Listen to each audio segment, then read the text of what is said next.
Hello everyone. आज हम इस वीडियो में जिस टॉपिक को डिस्कस करने वाले हैं उसका नाम है फॉरेन एक्सचेंज ट्रांजैक्शंस और उसके कंप्लायंसेस। तो बिना टाइम वेस्ट किए शुरू करते हैं। ये टॉपिक है क्या, ये चैप्टर है क्या? This chapter is relevant for your CS executive group 2 subject EBCL economic business and commercial. तो भाई साहब, हम जो टॉपिक डिस्कस कर रहे हैं वो है foreign exchange transactions and compliances. ठीक है, तो ये फॉरेन एक्सचेंज ट्रांजैक्शंस और कंप्लायंसेस क्या चीज है बॉस? फॉरेन एक्सचेंज ट्रांजैक्शन क्या होती है, उसके कंप्लायंसेस क्या होते हैं? चैप्टर को आगे डिटेल में पढ़ने से पहले छोटा सा इंट्रोडक्शन समझ लेते हैं कि फॉरेन एक्सचेंज ट्रांजैक्शन आखिर होती क्या है। फॉरेन एक्सचेंज ट्रांजैक्शन वो होती है which involves foreign exchange as any one part of its consideration। अब फॉरेन एक्सचेंज को शॉर्ट में फॉरेक्स भी कहा गया है और आगे इस लेक्चर में हम उसे फॉरेक्स के नाम से ही संबोधित करने वाले हैं। तो भाई साहब, फॉरेक्स मतलब currency of any country other than what? Domestic currency. Domestic currency के अलावा दूसरी सारी कोई भी करेंसी। तो सर, इसमें सिर्फ करेंसी ही आते हैं दूसरी कंट्री की? नहीं बॉस, और भी कई चीजें इसके अंदर इंक्लूड की जाएगी जिसे हम अभी थोड़ी देर बाद देखते हैं और डिस्कस करते हैं। फिलहाल ये देखें, फॉरेन एक्सचेंज ट्रांजैक्शन मतलब ऑब्वियसली दो कंट्री के बीच में जो ट्रांजैक्शन होती है उसकी बात करेंगे। Country one, country two. एक कंट्री से दूसरी कंट्री के बीच में क्या पॉसिबल ट्रांजैक्शन है? परचेज या फिर सेल। ओके, परचेज या सेल कर सकते हैं किसका? किसका? मूवेबल एसेट्स का। मूवेबल एसेट्स को हम दूसरा नाम मर्केंडाइज भी बोलते हैं और इसका एक नाम होता है विजिबल्स। फिर एक होता है सेल या परचेज ऑफ सर्विसेज। सर्विसेज को हम विजिबल्स जैसे मर्केंडाइज को बोलते हैं, मूवेबल एसेट्स को बोलते हैं, सर्विसेज को इनविजिबल नाम दिया जाता है। ठीक है, ये दो चीज तो जो नॉर्मल सेल और परचेज ऑफ गुड्स, जो गुड्स एंड सर्विस टैक्स में जो चीजें आती है, गुड्स और सर्विसेज, ये दोनों हो गई। फिर आता है बहुत सेल और purchase of real assets. Real asset तो सर ऊपर वाले एसेट नहीं बॉस, वो इन्वेंट्री माना जाता है, कंज्यूमेबल्स होते हैं। रियल एसेट्स मतलब मूवेबल प्रॉपर्टीज। और फिर होता है सेल या purchase of financial assets. Financial assets मतलब financial security, shares, debenture, everything. तो बॉस, हमें इस चैप्टर में ना इसके बारे में पढ़ना है कि सेल या परचेज इनका हम क्या कर सकते हैं। तो हमें इसके ऊपर कोई कंप्लायंसेस लगती है, कोई रूल्स फॉलो होते हैं, कोई रेगुलेशंस अप्लाई होती है, जस्ट मिनट, या ऐसे ही हम रैंडमली इसे ये ट्रांजैक्शन अंडरटेक कर सकते हैं। और उसके बाद हमें देखना है कि भाई कितने टाइप की ट्रांजैक्शन होती है। हमने बचपन में ना दो टाइप के अकाउंट्स पढ़े थे। एक होता है करंट अकाउंट, एक होता है कैपिटल अकाउंट। अगर आपने क्लास ट्वेल्थ में ही होगी ना मैक्रो इकोनॉमिक्स? हाँ जी, तो क्लास ट्वेल्थ में मैक्रो इकोनॉमिक्स अगर आपने पढ़ी होगी, और मैक्रो इकोनॉमिक्स का एक टॉपिक है गवर्नमेंट बजट करके, अगर आपने वो पढ़ा होगा या आपने फॉरेन एक्सचेंज ट्रांजैक्शन भी पढ़ा होगा तो उसमें आपने करंट अकाउंट या कैपिटल अकाउंट के बारे में सुना होगा। करंट अकाउंट ट्रांजैक्शन वो ट्रांजैक्शन होती है जो कोई भी एसेट या लायबिलिटी में चेंज नहीं करती। ठीक है, एसेट या लायबिलिटी में। कैपिटल अकाउंट ट्रांजैक्शन वो होती है जो एसेट या लायबिलिटी में बदलाव करती है, चाहे घटा दे या बढ़ा दे। तो इस चीज को शॉर्ट में रखते हुए अब हम चैप्टर की ओर चलते हैं।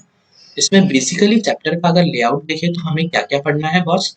हमें सबसे पहले कुछ बेसिक डेफिनेशन जैसे कैपिटल अकाउंट ट्रांजैक्शन क्या होती है वो देखना है, करंट अकाउंट ट्रांजैक्शन क्या होती है वो देखना है, फॉरेन एक्सचेंज क्या होता है वो देखना है, फॉरेन सिक्योरिटी क्या होती है वो देखना है।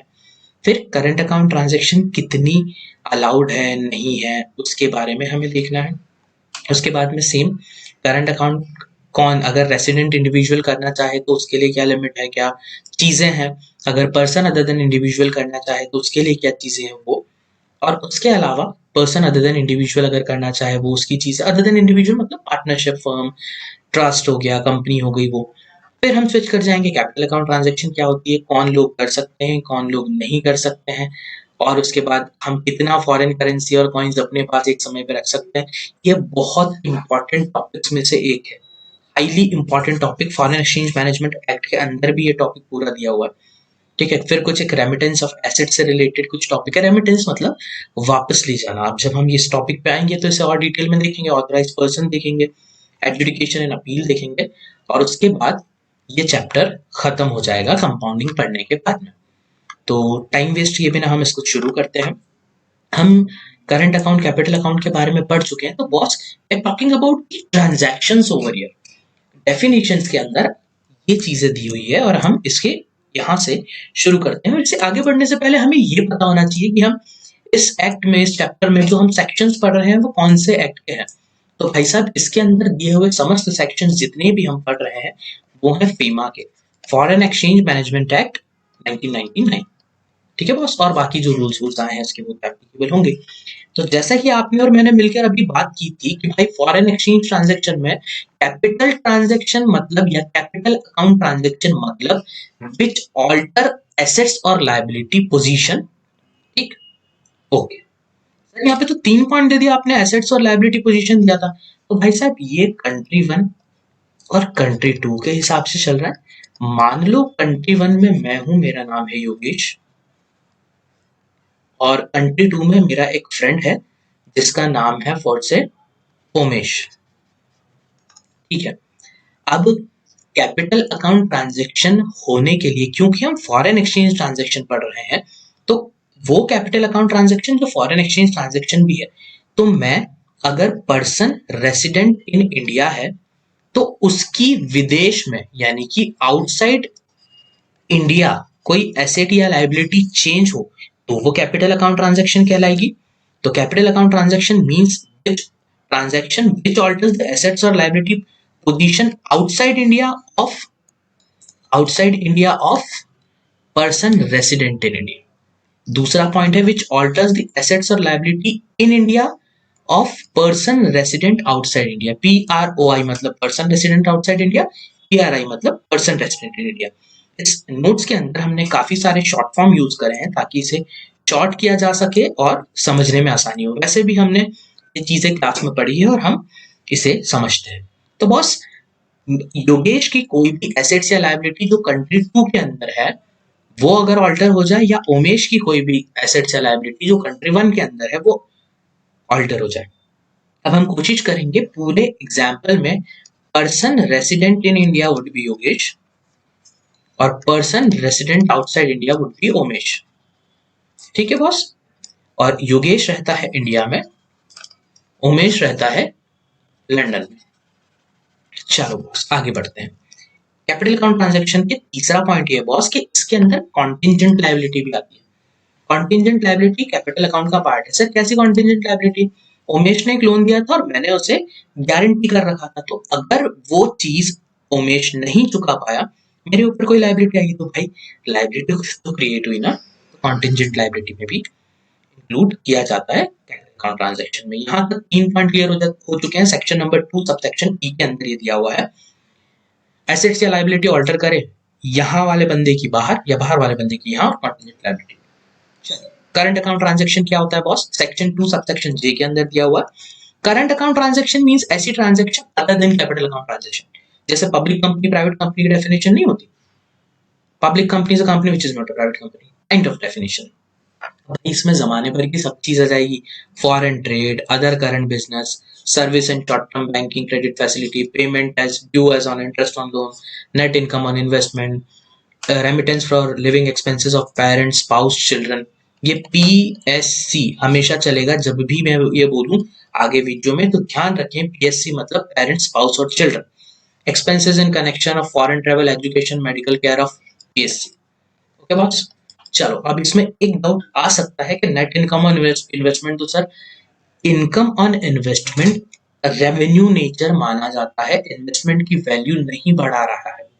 हम इनकम ऑन इन्वेस्टमेंट बात कर रहे हैं। सर शेयर मार्केट में तो 10,000 रुपए लगाए 15,000 हो गए, तो बेटा वो उसकी वैल्यू बढ़ा रहा है। हाँ, इनकम ऑन इन्वेस्टमेंट से मतलब है इंटरेस्ट या डिविडेंड वगैरह चीजें जो अलग से पे की जाती है। क्लियर है?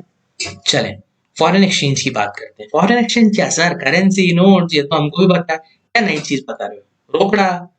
हाँ भाई, बिल्कुल सही बोल रहे हो आप, रोकड़ा होता है, सेक्शन 2(n) के अंदर डिफाइंड है। पर foreign exchange means foreign currency and include, भाई साहब इसके अंदर और भी चीजें आती है, जैसे डिपॉजिट क्रेडिट बैलेंसेस पेएबल इन foreign currency. Deposit credit balances payable इन फॉरेन करेंसी मतलब किसी का कोई अगर मेरे पास में पब्लिक डिपॉजिट पड़ा है तो वो भी फॉरेन एक्सचेंज माना जाएगा?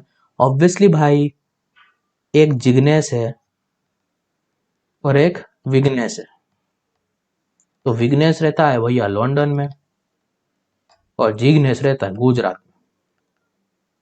तो विग्नेस ने जिग्नेस को कुछ उधार दिया है, $10 लाख। अब फॉरेन एक्सचेंज नहीं है क्या, है ना? और विग्नेश को वही पैसा लौटाना है, वो भी फॉरेन एक्सचेंज है। क्रेडिट या balances payable in foreign currency. उसके बाद भाई करेंसी के इक्विवेलेंट जो भी चीज होती है, जो हम करंट कैश फ्लो स्टेटमेंट बनाते हैं तो उसमें नहीं मानते हम लोग चीजें, cash and cash equivalent kind of चीजें। तो वो चीज है जैसे draft, travellers cheque, letter of credit, bill of exchange, expressed और ड्रॉन इन इंडियन करेंसी। यानी कि ये draft, travellers cheque, letter of credit, bill of exchange. फिर से ड्राफ्ट, ट्रेवलर्स चेक जो ट्रेवल करते टाइम यूज होता है वो, लेटर ऑफ क्रेडिट और bill of exchange. Draft, travellers cheque, letter of credit और बिल ऑफ एक्सचेंज।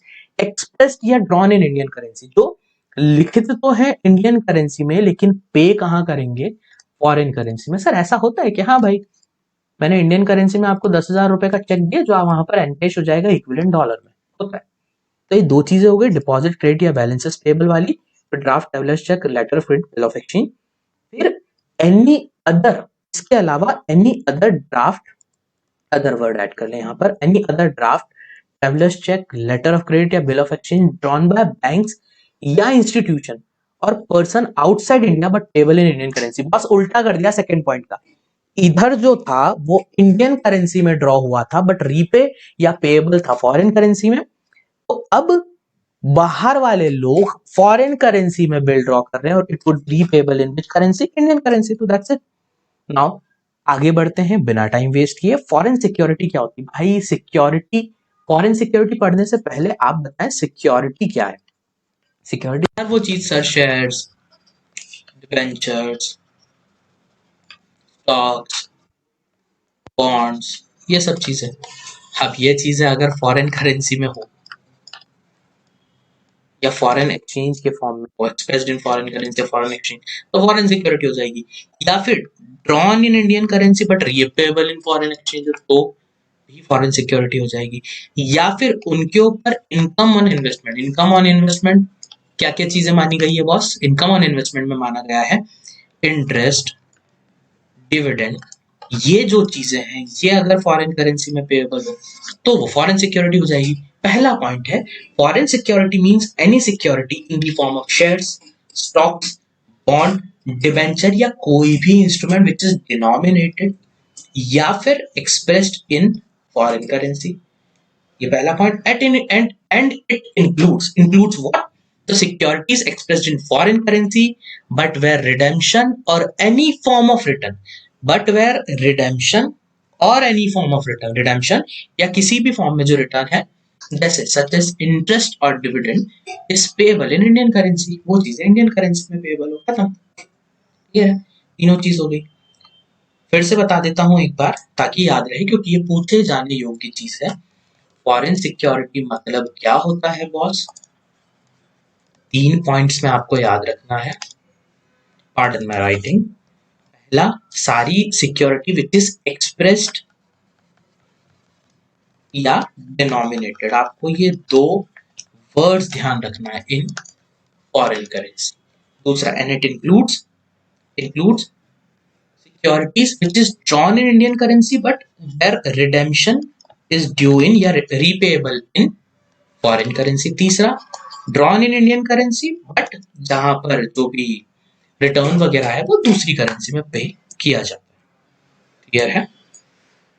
चलिए, या लास्ट पॉइंट में आप स्पेसिफिकली ये ध्यान रखें कि फॉरेन करेंसी में ड्रॉ की हुई है या रिडम्पशन या एनी फॉर्म ऑफ रिटर्न जो है वो इंडियन करेंसी में पेएबल हो या वाइस वर्सा भी, दोनों सही है।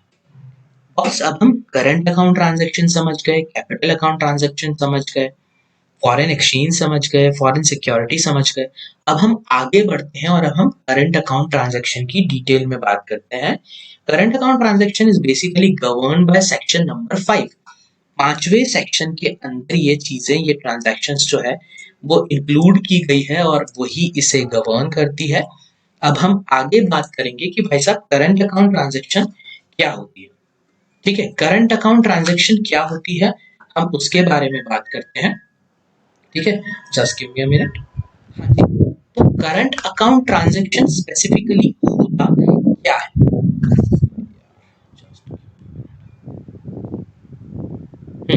करंट अकाउंट ट्रांजैक्शन क्या होता है ये हम समझ गए। करंट अकाउंट ट्रांजैक्शन पे कौन से रूल्स लगते हैं भाई, कौन सा कानून लागू होता है, तो foreign exchange management current account transaction rules 2000। ठीक है, अब भाई साहब इसमें ना आपको सेक्शन नंबर 5 के साथ में शेड्यूल 1, शेड्यूल 2, शेड्यूल 3 पढ़ना है।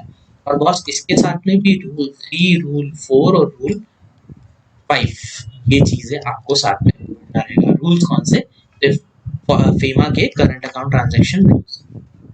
इसके अंदर मेंशन नहीं है रूल्स, बट आप चाहें तो ऐसे लिख सकते हैं।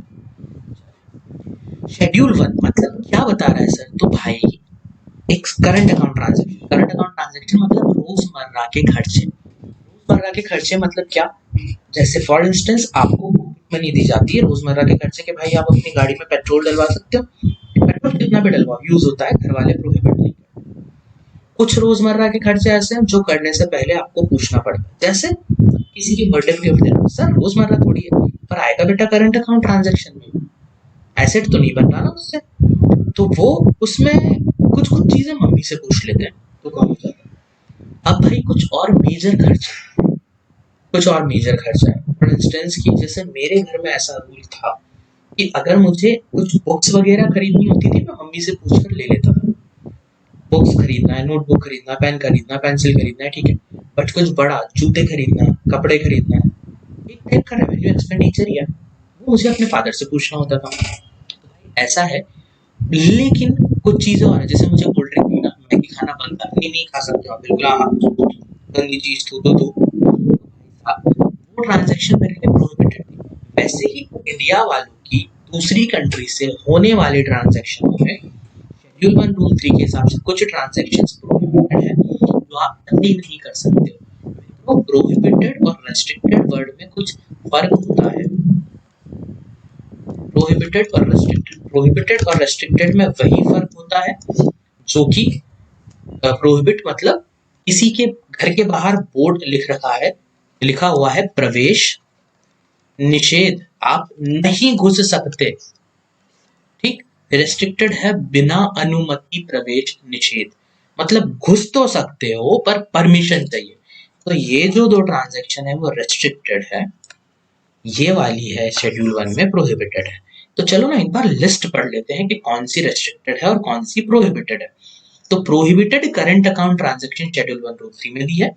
Remittance out of lottery winning, boss remittance word आ गया है जिससे सारोकार होता रहेगा। हम एक बार समझ लेते हैं रेमिटेंस क्या होता है, और रेमिटेंस के साथ ही मैं आपको एक बार बता दूं रिपाट्रिएशन क्या होता है। गजब डिफिकल्ट वर्ड है बाबा, रेमिटेंस रिपाट्रिएशन कुछ समझ में नहीं आता है सर, बहुत अजीब चीज है ये, तो कुछ मजा नहीं आ रहा है। रिपाट्रिएशन नाम के ऐसा रिपाट्रिएशन कुछ भी नहीं, अजीब सा वर्ड है। रेमिटेंस अजीब अजीब चीज है सर।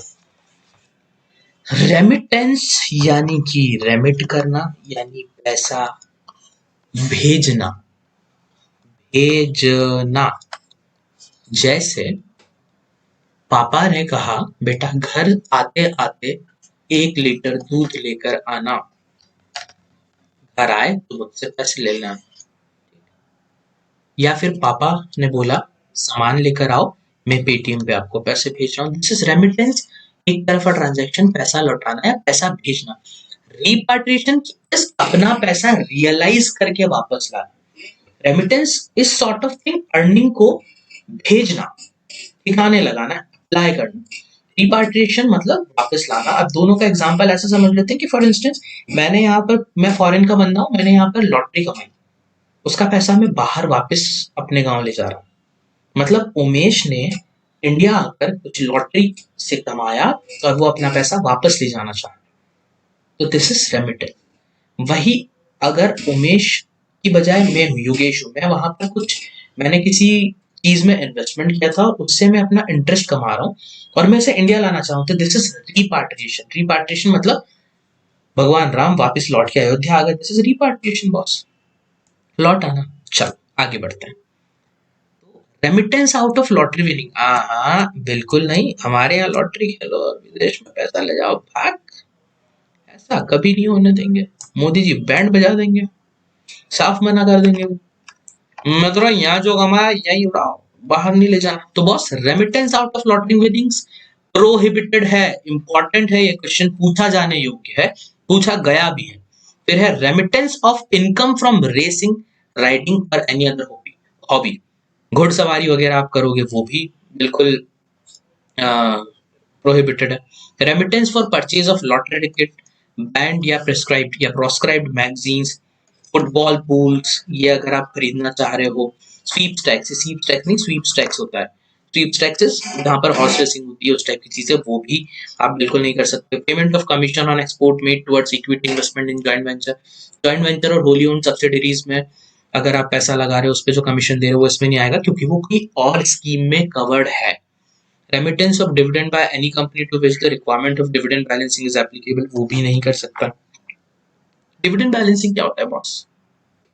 ऐसी company, dividend balancing is something, जैसे आप डिविडेंड भेज रहे हो और आपने पहले ऑलरेडी इतना भेज रखा है, आपको रिटेन अर्निंग करने की जरूरत है, पैसा अपने पास रखने की जरूरत है, और आप और डिविडेंड बांटे जा रहे हो, तो आपको नहीं भेजना चाहिए, तो इसलिए उस पर भी रोक लगा दी। Payment of commission on export under state rupee credit route, state rupee credit route नाम की स्कीम है, उसमें अगर आप एक्सपोर्ट कर रहे हो और उस पर कमीशन दे रहे हो तो भी वो प्रोहिबिटेड है।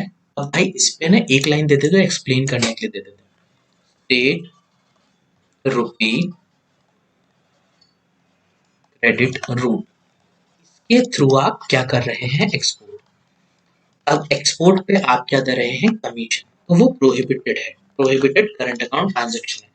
इसमें एक एक्सेप्शन है, अगर आप टी या टोबैको एक्सपोर्ट कर रहे हैं तो उस पे आप एक्सपोर्ट का 10% का कमीशन दे सकते हैं, वो प्रोहिबिटेड ट्रांजैक्शन की कैटेगरी में नहीं आता है। ठीक है बॉस, चल आगे बढ़ेंगे।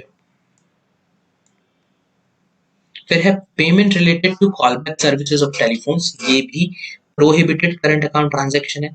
पता लोग, ये जो एक एक सिंगल लाइन है, ये सिंपली बस एक लाइन है, इसका कोई बहुत इनडेप्थ मीनिंग नहीं होता है, इसलिए हम इस वीडियो में डिस्कस नहीं कर रहे हैं।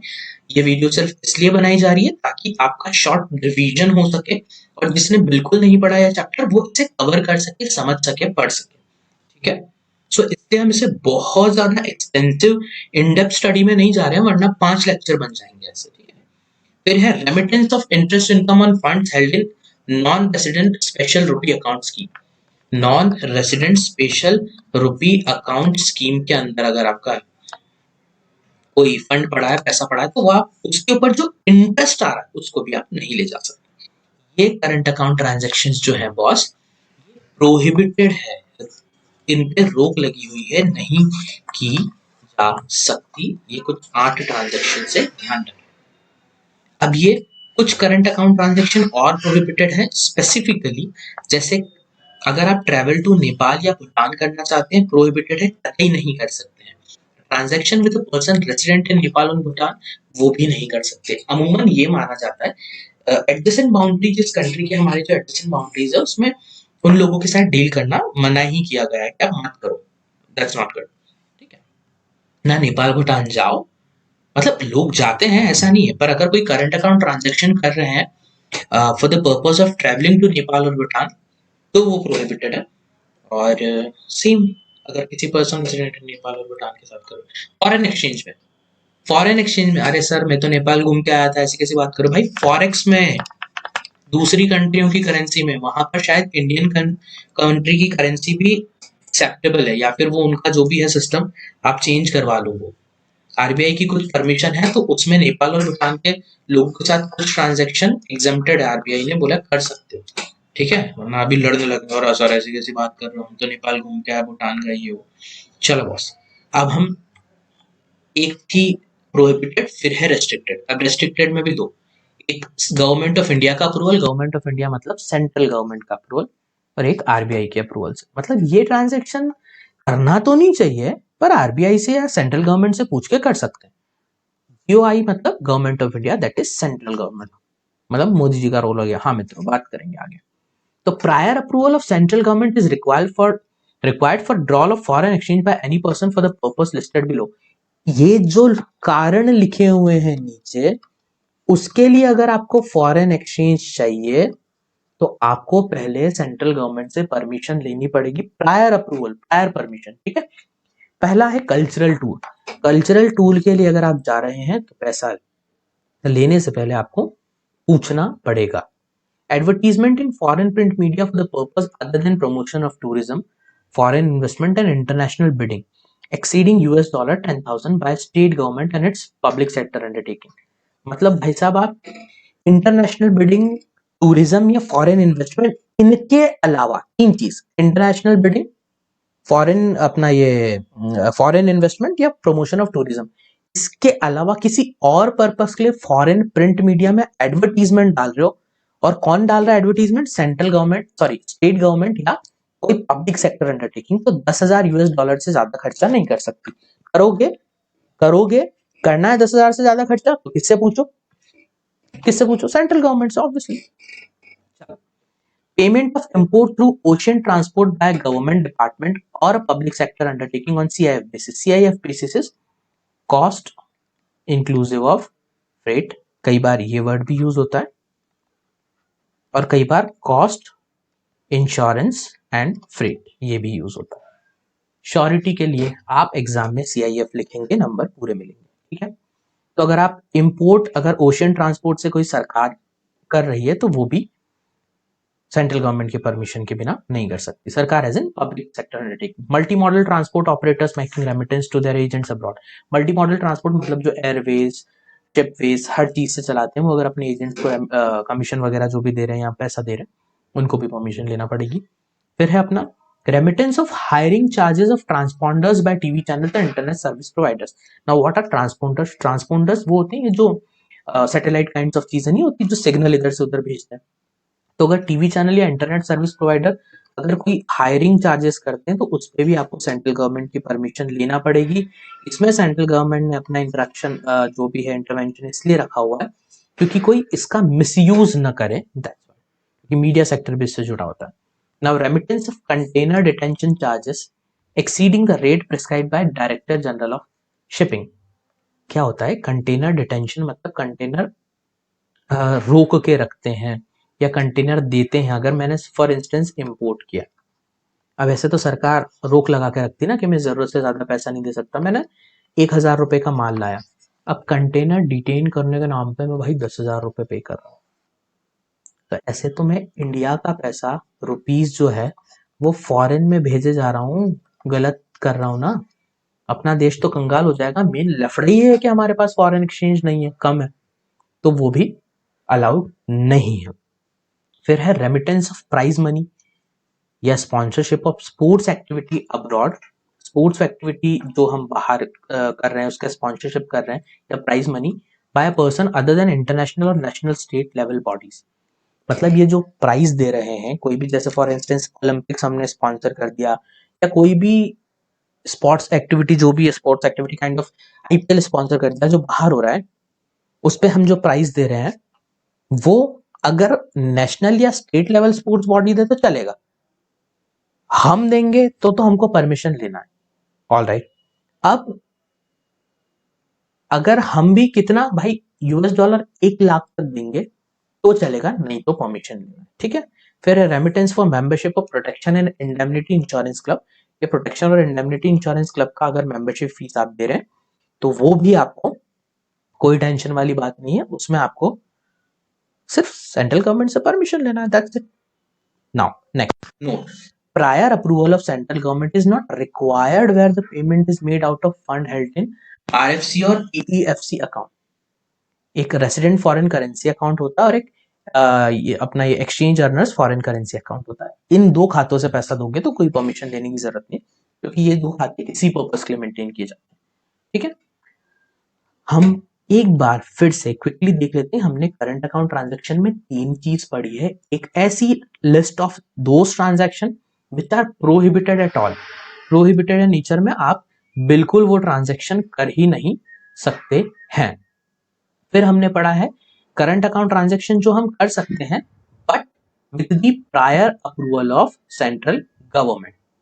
फिर हमने वो करंट अकाउंट ट्रांजैक्शंस के बारे में बात की है which is undertaken with the approval of RBI. तो हम ये हमें पढ़ना है शेड्यूल 3 के बारे में। ऑलराइट, शेड्यूल 3 के बारे में हम पढ़ते हैं। चलिए शुरू करते हैं। भाई साहब, current account transaction with prior approval of RBI. अब इसमें ना कैटेगरी बांट दी गई है। अभी तक हम फिर से एक बार रिकैप करते हैं।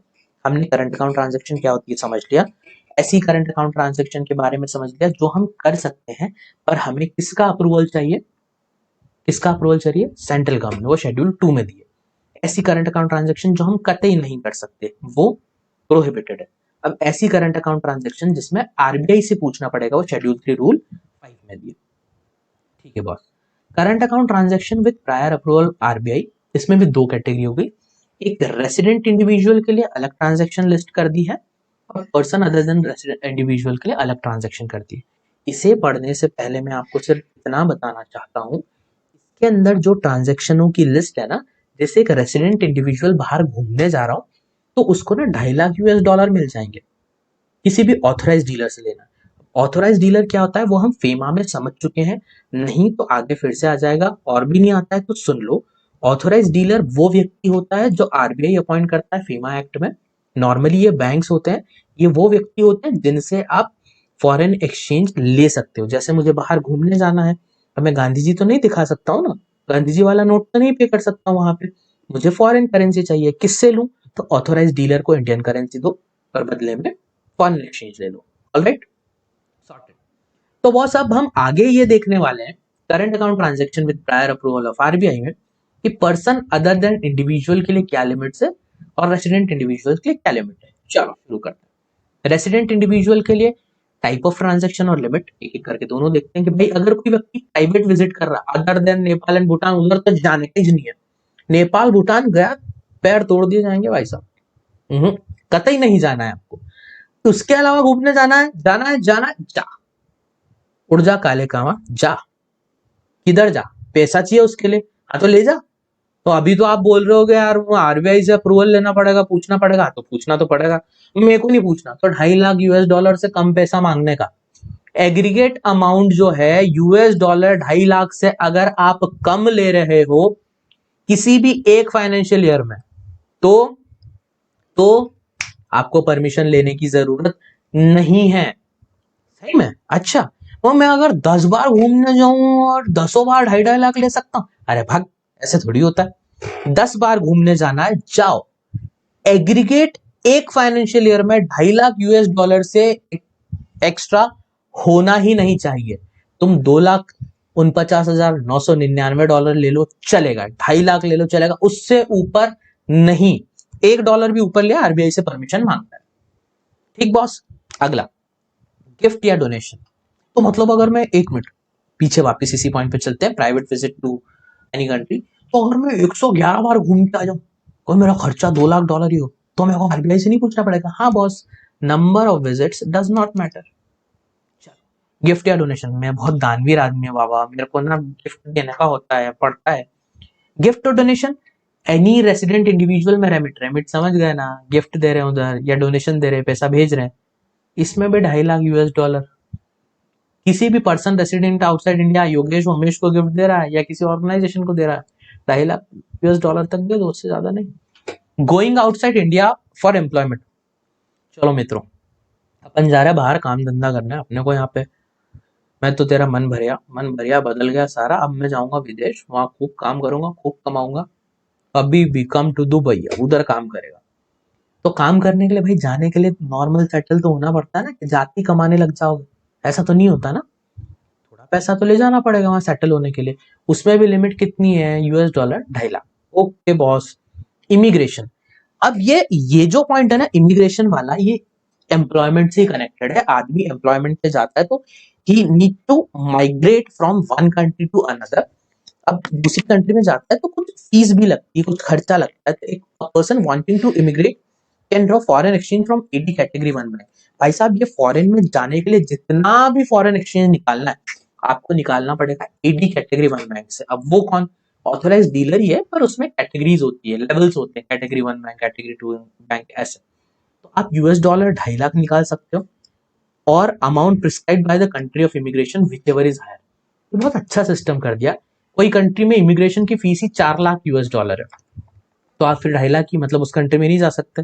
तो नहीं बॉस, इमिग्रेशन फीस मतलब अप टू 2.5 लाख की लिमिट, या फिर जो एक्चुअल फीस है विच एवर इज हायर उतना चलेगा।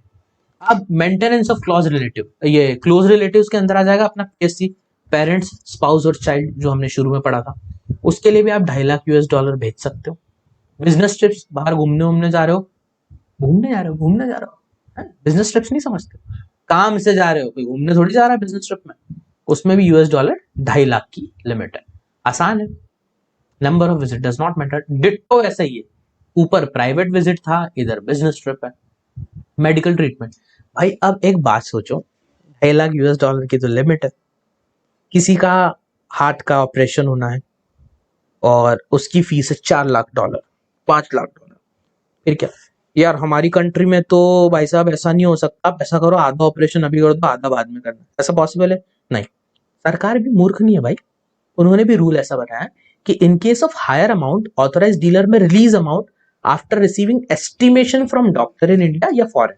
आपको विदेश में इलाज करवाना है, ये बड़े बड़े सेलिब्रिटीज कैंसर के ट्रीटमेंट कराते हैं, आपको लगता है सस्ता इलाज होता होगा? ऐसे लगते हैं ना बॉस उसमें भी। तो in case of higher amount, ज्यादा पैसा रिक्वायर्ड है, तो ऑथराइज डीलर में release amount after estimation, after receiving estimation from doctor in India, या तो किसी के इंडिया वाले डॉक्टर से एस्टिमेट ले लो या फॉरेन वाले से ले लो। और कोई एक अटेंडेंट जाता है ना, उसके लिए भी $2.5 लाख पर फाइनेंशियल ईयर अलाउड है। फिर facilities available to student for pursuing their studies abroad. कोई बंदा अगर बाहर पढ़ाई लिखाई करने जाना चाहता है तो उसके लिए भी 2.5 लाख की लिमिट तो है। पर अगर फॉरेन की जो यूनिवर्सिटी है वो एक एस्टिमेट दे दे कि भैया हमें ज्यादा अमाउंट चाहिए, तो बिना एस्टिमेशन के 2.5 लाख दे देंगे। एस्टिमेशन आ गया तो ज्यादा अमाउंट भी दे देंगे, ठीक है। और 2.5 लाख से ऊपर अमूमन नॉर्मल केसेस में अगर आपको कुछ भी करना है तो आपको भाई साहब परमिशन लेना पड़ेगी आरबीआई से। चलो ठीक है, यहाँ तक क्लियर है? पक्का? ठीक। Other permissible capital account transactions, ठीक है। अब ये अदर परमिसिबल कैपिटल अकाउंट नहीं, करंट अकाउंट ट्रांजैक्शन। और दूसरी कुछ परमिसिबल करंट अकाउंट ट्रांजैक्शन, ऐसी ट्रांजैक्शन, ऐसी करंट अकाउंट ट्रांजैक्शन परमिसिबल है, जिसमें कोई समस्या नहीं, कोई दिक्कत नहीं। तो अगर आप किसी भी फॉरेन टेक्नीशियन को सैलरी दे रहे हैं, ठीक है, तो वो परमिसिबल है। अबे भाई, सैलरी पे थोड़ी ना रोक लगा सकते हो। Hiring of foreign nationals as technician is permissible without restriction. There is no ceiling on salary which can be paid as per contract. Salary can be remitted abroad only after TDS deduction. वैसे ही dividend का है, dividend भी आप current account transaction है, it is permitted without restriction. पर ये dividend normal banking channels के थ्रू ही जाना चाहिए।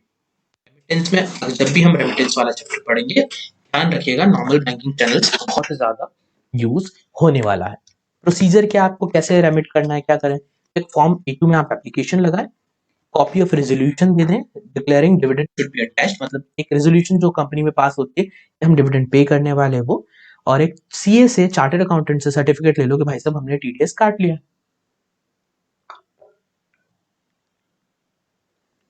Alright, so that's it. आगे बढ़ते हैं। अब हम क्या पढ़ रहे हैं बॉस? हम ये पढ़ रहे हैं, हम क्या पढ़ रहे हैं? हम पढ़ रहे हैं करंट अकाउंट ट्रांजैक्शंस के बारे में। उसमें हमने पढ़े मित्रों 3 schedule, schedule 1, schedule 2, schedule 3। Schedule 1 में हमने पढ़ा प्रोहिबिटेड ट्रांजैक्शन के बारे में। शेड्यूल 2 में हमने पढ़ा current account transaction which are permissible या restricted current account transaction where central governments permission is required, और यहाँ पे हमने पढ़ा आरबीआई की परमिशन रिक्वायर्ड। अब आरबीआई की परमिशन में भी हमने दो टाइप की ट्रांजैक्शन पढ़ी, एक इंडिविजुअल्स के लिए और एक हम पढ़ रहे हैं पर्सन अदर देन इंडिविजुअल। बहुत आलस आता है यार लिखने में। आगे बढ़ते हैं। अब हम पढ़ेंगे इंडिविजुअल्स के लिए हमने पढ़ लिया, बाहर घूमने हमने जाना। मोस्टली केसेस में 2.5 लाख की लिमिट है। 2.5 लाख के अलावा अगर आपको लिमिट देखनी है तो फिर आपको क्या बात करनी है, 2.5 लाख के अलावा आपको लिमिट देखनी है, जस्ट मिनट, तो आपको परमिशन लेना है, और वो एक एजुकेशन वाले, इमिग्रेशन वाले और मेडिकल वाले, उसमें 2.5 लाख ऊपर अलाउड है एस्टिमेशन लेने के बाद। पर्सन अदर देन इंडिविजुअल, अगर भाई साहब कोई ट्रस्ट हो, अपना पार्टनरशिप हो, कंपनी हो, कोई भी, उन लोगों को अगर कोई गिफ्ट या डोनेशन करना है तो person other than individual can remit by way of donation, दे सकता है, पर डोनेशन किस फॉर्म में होना चाहिए, for creation of chairs in reputed educational institute. For creation of chair, कुर्सी बनवाना है, खरीदना नहीं है, creation of chair in reputed educational institute, कुछ भी नई खुली हो नहीं चलेगा, पुरानी रेप्यूटेड होना चाहिए।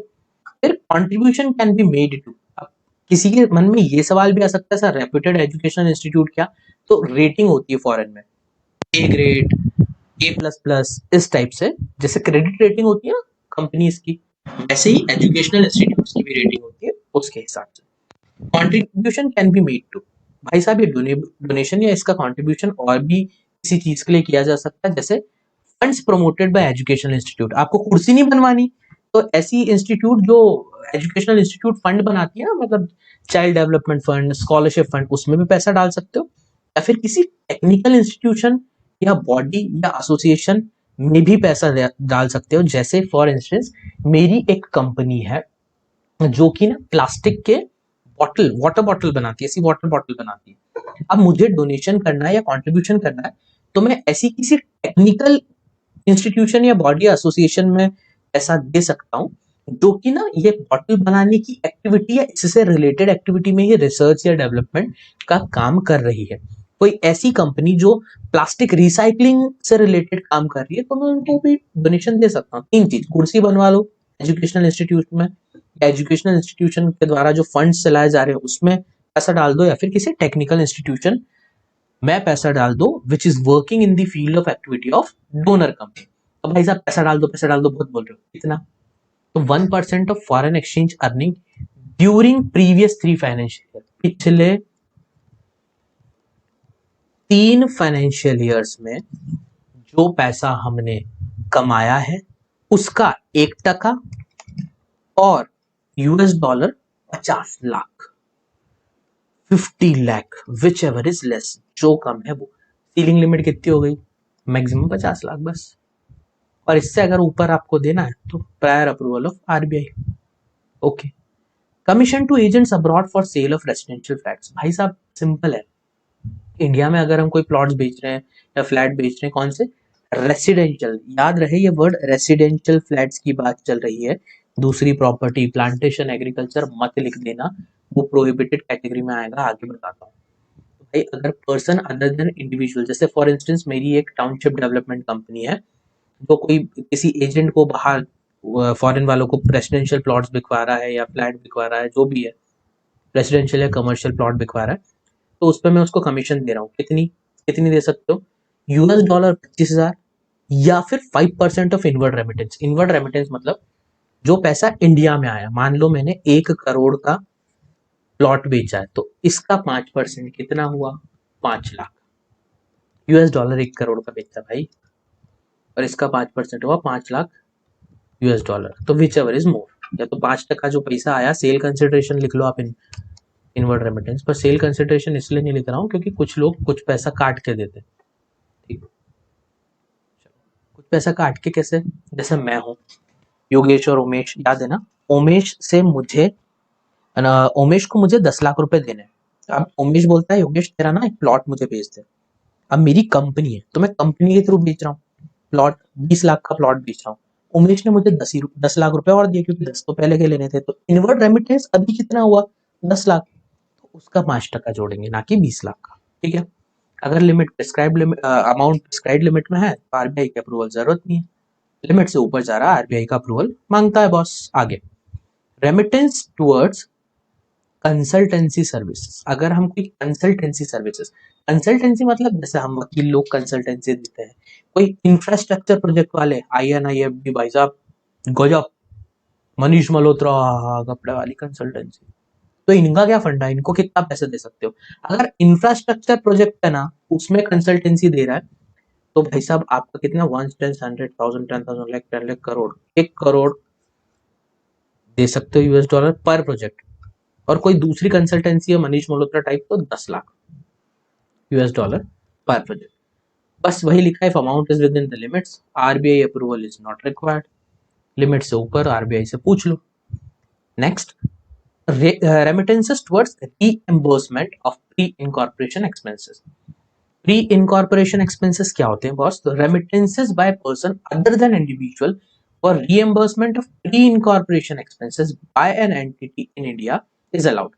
मतलब भाई कोई कंपनी यहाँ बन रही है, विदेश वाले बना रहे हैं, प्री इनकॉर्पोरेशन कंपनी बनने के पहले के जो खर्चे हैं वो आ सकते हैं या हम भी भेज सकते हैं। ठीक है, अब रेमिटेंस जो आ रहा है अब उस पर कितना क्या अलाउड है, कितना क्या अलाउड है, समझ रहे हो ना भाई साहब, क्या कितना अलाउड है इसमें? Remittance by person other than individual, अभी हम ऑब्वियसली वही कैटेगरी पढ़ रहे हैं जो पर्सन अदर देन इंडिविजुअल का है। प्री इनकॉर्पोरेशन एक्सपेंसेस के लिए हम इंडिया की कोई एंटिटी बाहर बन रही है, बाहर की एंटिटी इंडिया में बन रही है, तो उसमें क्या कितना अलाउड है? रेमिटेंस एक्सीड्स, यहाँ पर हम ऑब्वियसली बात करेंगे इंडिया से बाहर पैसा भेज रहे हैं, रेमिटेंस अगर 5% of investment brought in India, अगर इंडिया में जो पैसा ला रहा है, इंडिया में जो पैसा ला रहा है भाई, pre incorporation expense capital account transaction में दो ही तरीके से हो सकता है कि भाई यहां से कोई एंटिटी बाहर बन रही है, बाहर की कोई एंटिटी इंडिया में बन रही है। ठीक है, तो अगर हमारे इंडिया में कोई इन्वेस्टमेंट आ रहा है तो उसका 5% और US dollar 1 lakh, which ever is high, दोनों में से जो भी ज्यादा हो वो लिमिट अलाउड है, नहीं तो आरबीआई की परमिशन लेना पड़ेगी। तो that was all about permissible current account transactions, और जो भी हमने शेड्यूल 1, शेड्यूल 2, शेड्यूल 3 में पढ़ा ये था। इसके बाद अब हम स्विच करेंगे कैपिटल अकाउंट ट्रांजैक्शन में, जो कि हम देखते हैं नेक्स्ट वीडियो में। ऑलराइट, चलो।